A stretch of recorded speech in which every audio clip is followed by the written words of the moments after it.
نہیں، قابل فہم نہیں، بلکہ لوگ کہیں کہ یہ تو غلط کہتے ہیں، یہ جو کہتے ہیں جھوٹ کہتے ہیں، تو اس کے اوپر دل برداشتہ نہ ہو جائیں،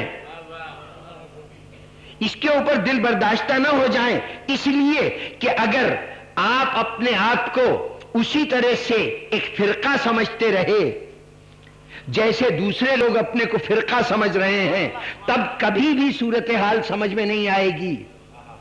تب تو یہی سمجھ میں آئے گا کہ مسلمانوں کے ہاں سوائے لڑائی جھگڑے کے، سوائے مار قتل و غارت گری کے اور کچھ بھی نہیں ہے۔ جناب والا، یہ دو فرقوں کا مسئلہ نہیں ہے، یہ دو فرقوں کا مسئلہ نہیں ہے، یہ پیروی کرنے والوں اور قیادت کا مسئلہ ہے، یا اس سے بھی واضح طور پہ کہوں کہ یہ چرواہوں اور اس کی بھیڑوں کا مسئلہ ہے۔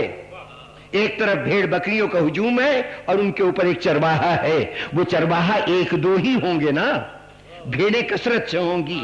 اس کثرت کو یہ کثرت ہر معاشرے کے لیے لازمی ہے۔ ہر معاشرے میں ہر شخص قیادت کی منزل پہ فائز نہیں ہوتا، ہر شخص وہ سب کچھ نہیں دیکھ سکتا جو رہبر و رہنما کا دیکھنے کا کام ہے۔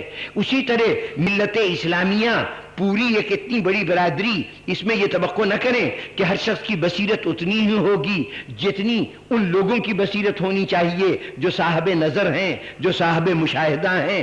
اب یہاں پر یہ سمجھ لیجئے کہ یہ دو الگ الگ گروہ نہیں ہیں جو آپس میں ایک دوسرے سے لڑ رہے ہیں، بلکہ ایک عوام الناس کا گروہ ہے، ایک قائدین کی جماعت ہے۔ اپنے آپ کو پہچانیے، ہم کوئی فریق نہیں ہے کسی جھگڑے کے، ہم اصل اسلام ہیں، ہم وہ مرکزی دھارا ہیں جو اسلام کے نام سے بہنا شروع ہوا تھا۔ اب یہ ارد گرد کے یہ چھوٹے چھوٹے ہجوم، یہ تعداد میں کتنے ہی بڑے ہوں، لیکن خیال رہے ان کی فکری تربیت بھی ہماری ذمہ داری، ان کے عمل کی اصلاح بھی ہماری ذمہ داری۔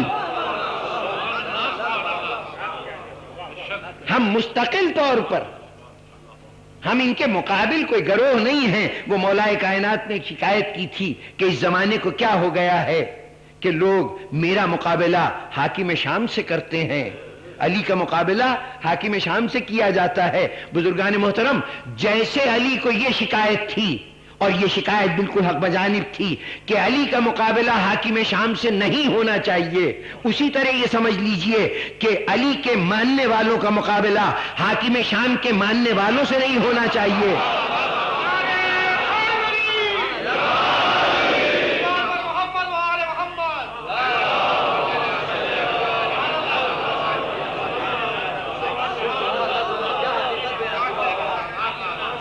جیسے علی ابن ابی طالب کی صورتحال یہ ہے کہ وہ اس اسلامی معاشرے کے گلے کے نگران ہیں، وہ چرواہے ہیں، اور یہ بھیڑ بکریوں کا ہجوم ہے۔ تو اب بھیڑ بکریوں کا ہجوم، اگر بھیڑ نکل کر کہیں بھاگنے لگے تو اب یہ چرواہے کا کام ہے کہ اسے کھینچ کے واپس لائے۔ اگر کوئی حملہ ہو جائے اس گلے پر تو باوجود اس کے کہ چرواہے کی عقل و خرد کا اس کی عقل و خرد سے کوئی موازنہ نہیں، اس کے مقام کا ان کے مقام سے کوئی مقابلہ نہیں ہے، اس کے باوجود وہ چرواہا کتنی زحمتیں اٹھا رہا ہے، کتنی بھاگ دوڑ کر رہا ہے کہ یہ بھیڑیں محفوظ رہ جائیں۔ وہ بھیڑوں سے کبھی لاپرواہ نہیں ہو سکتا، چاہے بھیڑیں اپنے چرواہے کو پہچانے یا نہ پہچانے۔ دنیا کہتی ہے علی مشورے دیتے تھے، علی تو بعض مشکلوں میں آ کے مشکلیں آسان کر دیتے تھے۔ یہ کیسی مخالفت ہے، یہ کیسی دشمنی ہے؟ ارے مخالفت اور دشمنی کا تصور تمہارے ذہن میں ہے۔ جس کا کام ربوبیت ہے، پرورش کرنا ہے، پالنا ہے، وہ اپنے پالے ہوئوں کے ذرا ذرا سے رویوں کے اختلاف سے اپنے اس عمل کو چھوڑ نہیں دیتا۔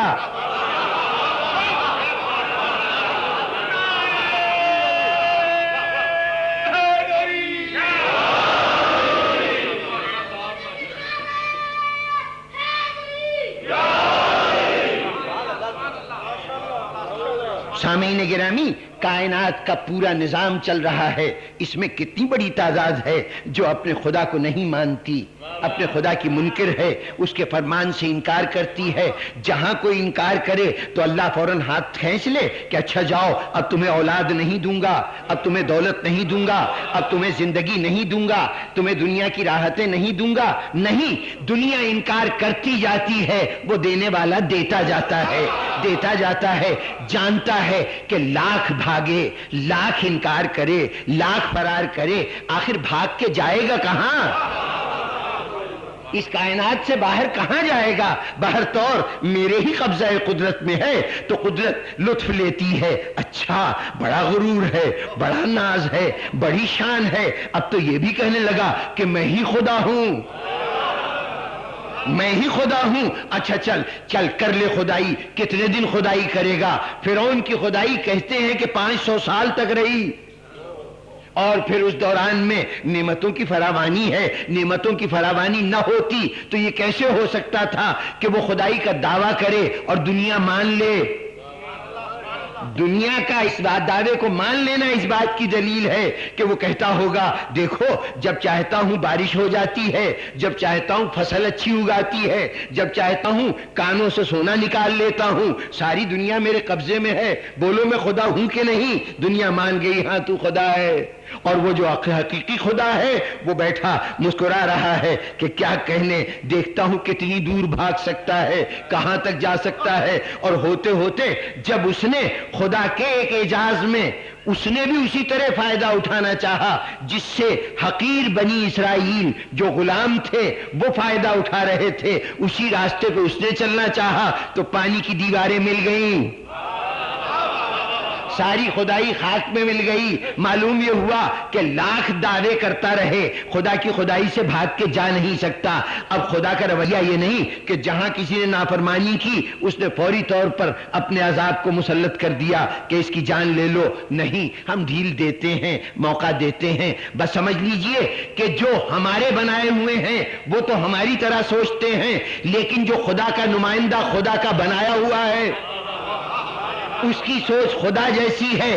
اگر خدا گنہگاروں کو برداشت کر سکتا ہے، کافروں کو برداشت کر سکتا ہے اور ان کو اپنی نعمتوں سے نواز سکتا ہے تو علی بھی اپنے سے مخالفت کرنے والوں کو مسکرا مسکرا کر دیکھتا بھی رہے گا اور ہر مشکل میں ان کی مدد بھی کرتا رہے گا۔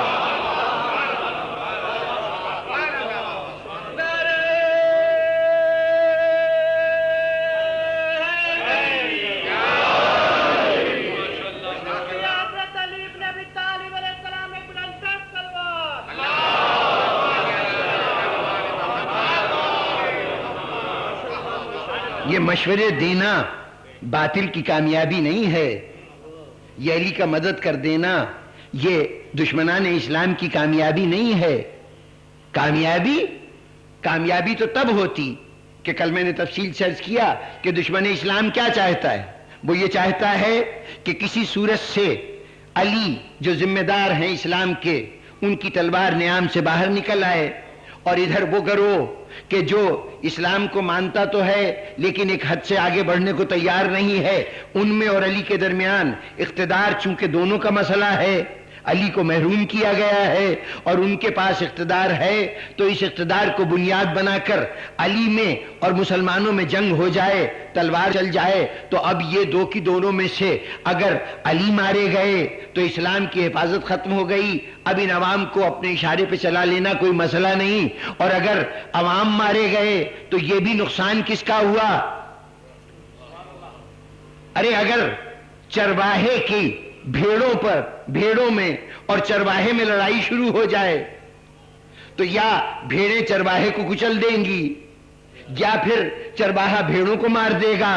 اگر چرواہا مارا گیا تو بھیڑیں منتشر ہو گئیں، بہر طور نقصان تو چرواہے کا ہوا کہ زندگی بھی گئی اور بھیڑیں بھی گئیں، اور اگر بھیڑیں مر گئیں تو چاہے کہنے کو چرواہا کامیاب ہوا، کیا خاک کامیابی ہے کہ اپنی ملکیت کو خود ہی خاک میں ملا بیٹھا؟